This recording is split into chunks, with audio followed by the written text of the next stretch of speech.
अस्सलाम वालेकुम दोस्तों, कैसे हो? उम्मीद है कि सब खैरियत से होंगे। अल्लाह आप लोगों को ऐसी खुश रखे।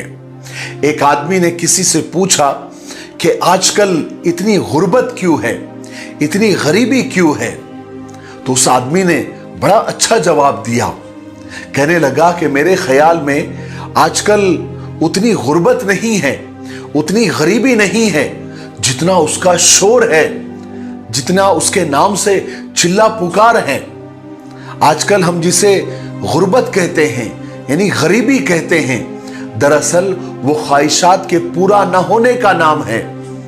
वरना हमने तो गुर्बत के और गरीबी के वो दिन देखे हैं जब स्कूल में तख्ती पर लिखने के लिए पेंसिल के लिए पैसे नहीं होते थे तो बाजू वाले से उधार लेकर लिख लिया करते थे।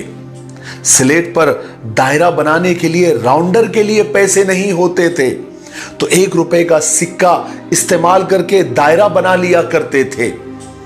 स्कूल के कपड़े जो लेते थे वो सिर्फ ईद पर लेते थे।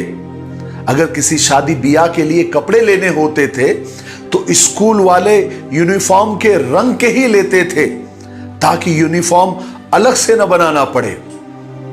कपड़े अगर फट जाते थे तो सिलाई करके बार बार पहनते थे, उस पर पैबंद लगाते थे। जूता भी अगर फट जाता था तो बार बार सिलाई करवाते थे।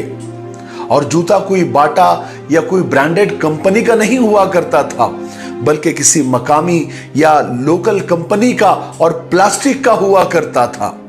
किसी के घर में अगर मेहमान आ जाता था तो पड़ोस के किसी घर से घी, किसी घर से मिर्च और किसी से नमक मांग कर ले आते थे।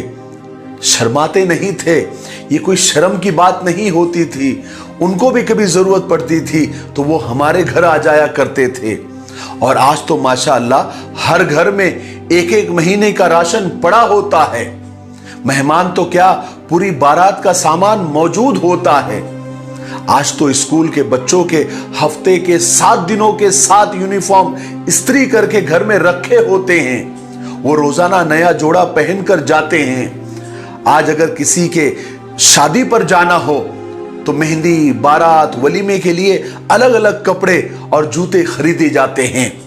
हमारे बाबा जी के दौर में एक चलता फिरता इंसान शुक्र अदा करता था जिसका लिबास 300 का और बूट 200 का और जेब खाली होती थी।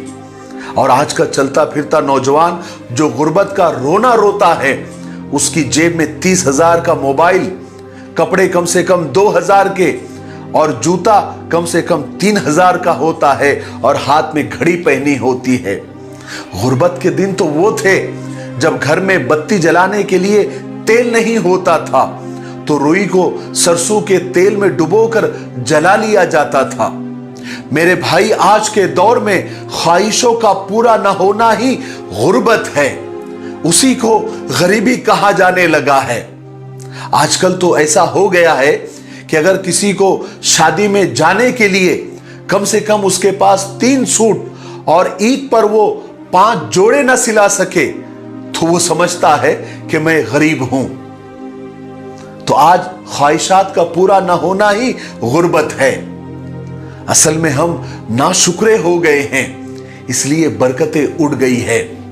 थोड़ा सोचकर देखिए कि हिरकल बादशाह एक खास मिट्टी से बनी सुराही से ठंडा पानी लेकर पिया करता था तो दुनिया उसकी आसाइश पर और ऐश पर हसद किया करती थी, जलती थी कि देखो बादशाह कितने ऐश में है। अगर उसी बादशाह को आप अपने घर में रखा फ्रिज का ठंडा पानी अगर पेश करेंगे तो सोचो उस बादशाह के दिल पर क्या बीतेंगी। अगर कारून बादशाह को बता दिया जाए कि आज आपके जेब में रखा एटीएम कार्ड उसके उन खजानों की चाबियों से ज्यादा बेहतर है जिन्हें उस वक्त के ताकतवर तरीन इंसान भी उठाने से आजिज थे, तो सोचिए कारून पर क्या बीतेंगी।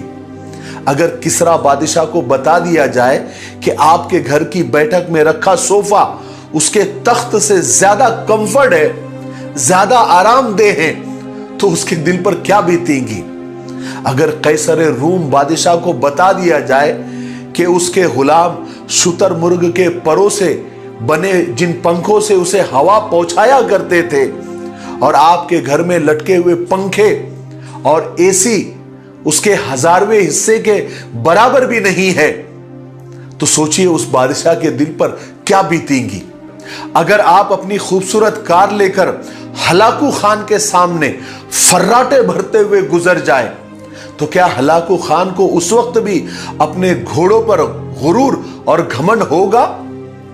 खलीफा मंसूर के गुलाम उसके लिए ठंडे और गर्म पानी मिलाकर गुस्ल का एहतमाम करते थे तो वो अपने आप में फूला नहीं समाया करता था।